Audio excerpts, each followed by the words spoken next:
तो आज हम बात करें कैडबरी की कहानी पर।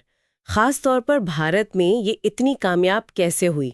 हमारे पास एक YouTube वीडियो की जानकारी है और हम ये समझने की कोशिश करेंगे कि कैसे ये सिर्फ एक चॉकलेट नहीं बल्कि एक इमोशन बन गया है भारत में। और देखिए शुरुआत ही कितनी दिलचस्प है। मतलब कौन सोच सकता है कि कैडबरी जो आज सेलिब्रेशन का सिंबल है वो असल में शराब के खिलाफ एक मुहिम की तरह शुरू हुई थी। हाँ बिल्कुल, ये सुनने में शायद थोड़ा अजीब लगे पर ये सच है। जॉन कैडबरी थे क्वेकर समुदाय से और वो समाज पर शराब के बुरे असर को लेकर काफी चिंतित थे। अच्छा। हाँ, तो इसीलिए उन्होंने 1824 में बर्मिंघम में एक दुकान खोली, चाय, कॉफी और पीने वाली चॉकलेट की। पीने वाली चॉकलेट। मतलब खाई नहीं जाती थी? नहीं, उस जमाने में चॉकलेट ज्यादातर पी ही जाती थी। एक तरह की एनर्जी ड्रिंक समझ लीजिए। इसे शराब का एक हेल्दी विकल्प माना जाता था, लेकिन हाँ, ये महंगी थी और थोड़ी कड़वी भी। तो जॉन कैडबरी ने फिर कोशिश की होगी इसे आम लोगों तक पहुंचाने की। सुना है उन्होंने अपनी फैक्ट्री खोली, कोको प्रोसेस किया। 1842 तक तो कहते हैं 16 फ्लेवर बना दिए थे। हाँ, 16 फ्लेवर, और पहली चॉकलेट बार भी उन्होंने ही निकाली थी। लेकिन फिर भी 1861 में जब वो रिटायर हुए, कंपनी की हालत कुछ ठीक नहीं थी। मतलब लगभग डूबने वाली थी। बिल्कुल, कंपनी की हालत बहुत खराब थी। फिर उनके बेटों ने, रिचर्ड और जॉर्ज ने कमान संभाली। अच्छा, बेटों ने संभाला। हाँ, और यहीं से कहानी ने एक बड़ा मोड़ लिया। उनके सामने सबसे बड़ी चुनौती थी कोको बटर। Cocoa butter? वो क्या होता है? ये चॉकलेट में एक नेचुरल फैट होता है। हाँ। लेकिन ये चॉकलेट को बहुत गाढ़ा और कड़वा बना देता था। तो उन्होंने एक डच वैज्ञानिक थे वैन हाउटन, उनकी हाइड्रोलिक प्रेस वाली तकनीक अपनाई। ओके। इससे वो जो एक्स्ट्रा कोको बटर था ना, उसे निकालना मुमकिन हो गया और बस ये एक गेम चेंजर था। अरे वाह! चॉकलेट एकदम स्मूथ क्रीमी बन गई, वैसी जैसी हम आज खाते हैं। तो इसी तकनीक से डेरी मिल्क जैसी क्रीमी चॉकलेट बनी होगी? बिल्कुल। इसी के बाद मिल्क चॉकलेट बनाने का आइडिया आया। बहुत एक्सपेरिमेंट्स हुए और फिर 1905 में लॉन्च हुई कैडबरी डेरी मिल्क। टैगलाइन याद है? हर हाफ पाउंड में 1.5 ग्लास फुल क्रीम मिल्क। हाँ, बिल्कुल याद है। और ये तो आते ही हिट हो गई होगी। जबरदस्त हिट।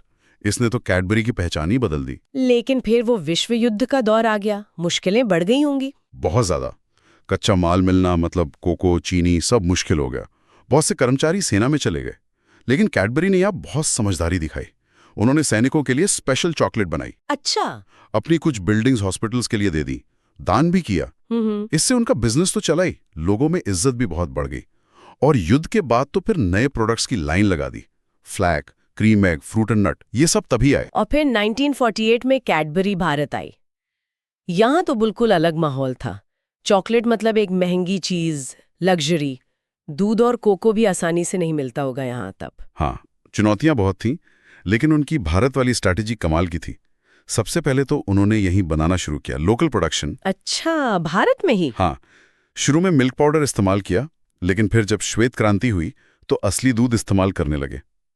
और सबसे बड़ा कदम मेरे ख्याल से 1965 में केरल में खुद कोको की खेती शुरू करवाना था। अरे वाह! किसानों को सिखाया भी? हाँ, किसानों को ट्रेनिंग दी। इससे लागत भी कम हुई और सप्लाई भी पक्की हो गई। ये बहुत दूर की सोच थी। सही बात है।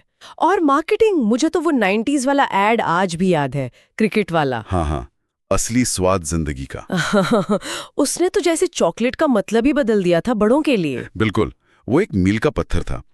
उससे पहले वो ज्यादातर बच्चों पर ही फोकस करते थे। उस एड ने चॉकलेट को बड़ों की रोजमर्रा की छोटी छोटी खुशियों से जोड़ दिया। और साथ ही अपना डिस्ट्रीब्यूशन नेटवर्क भी खूब बढ़ाया। छोटे शहरों, गांव तक पहुंचे वो। लेकिन फिर वो 2003 वाला संकट भी आया था ना, महाराष्ट्र में वो कीड़े वाली खबर। हाँ, वो बहुत बड़ा संकट था। डेयरी मिल्क में कीड़े पाए जाने की खबरें आईं, बिक्री एकदम गिर गई, लोगों का भरोसा टूट गया। मार्केट शेयर, जहां तक मुझे याद है, 69% से गिरकर 53% पर आ गया था। बाप रे! तो फिर वापसी कैसे की? वो भी तो गजब कहानी है। बिल्कुल, उन्होंने अमिताभ बच्चन को साथ लिया। हाँ, विश्वास का नया स्वाद कैंपेन चलाया और पैकेजिंग पूरी बदल दी। वो डबल लेयर वाली पैकेजिंग लाया। हाँ, वो याद है मुझे। इन चीजों ने काम किया, लोगों का भरोसा लौटा और सिर्फ 2 साल में मार्केट शेयर वापस 70% पर आ गया। कमाल है। इसके बाद उन्होंने एक और बड़ा कदम उठाया, भारतीय मिठाइयों से मुकाबला करने का सोचा। अच्छा, कुछ मीठा हो जाए। हाँ, वही। ये टैगलाइन तो आज भी जबान पर है। बिल्कुल। इस कैंपेन ने कैडबरी को रोज की खुशियों से जोड़ा, फिर त्योहारों पर फोकस किया, शादियों पर, कैडबरी सेलिब्रेशंस वाले गिफ्ट पैक निकाले। टेस्ट तो था ही, पैकेजिंग भी इतनी आकर्षक थी कि वो मिठाइयों का एक बढ़िया विकल्प बन गए। सही कहा। और आज देखें तो 2010 में क्राफ्ट फूड्स, जो अब मॉन्डलीज है, उसने खरीद लिया। पर कैडबरी आज भी भारत का नंबर 1 चॉकलेट ब्रांड है, दुनिया में शायद दूसरा सबसे बड़ा। हाँ बिल्कुल। डेयरी मिल्क, 5 स्टार, पर्क, बॉर्नविले, कितने सारे प्रोडक्ट्स हैं और 60 से ज्यादा देशों में बिकती है। तो मतलब अगर सार निकालें तो कैडबरी की सफलता के पीछे लगातार कुछ नया करना, भारतीय बाजार को समझना। हाँ, और मुश्किलों से घबराकर नहीं, बल्कि उनसे उभर कर वापसी करने की ताकत, ये सब शामिल है। बिल्कुल। और ये सोचने वाली बात है ना कि एक ब्रांड जो शुरू हुआ था शराब की खपत कम करने के इरादे से, वो आज भारत जैसे देश में, जहां मिठाइयों की इतनी मजबूत परंपरा है, वहां उत्सव का, खुशी का दूसरा नाम बन गया है।